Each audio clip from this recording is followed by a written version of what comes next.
വരദാനങ്ങളാൽ സന്തുഷ്ടമാക്കും വരദാനദാതാവൻ ബാബ.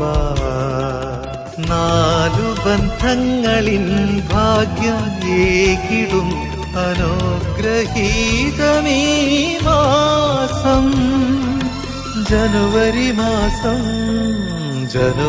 മാസം അകമലരിൻ നലരണിയും ശുഭമയമാം സുദിനം അവ്യക്തപാപതൻ സ്നേഹമാധുര്യം നിറഞ്ഞു നിൽക്കും സുദിനം 18-ാം ശുഭദിനം ജനുവരിയിലെ സ്മൃതി ദിനം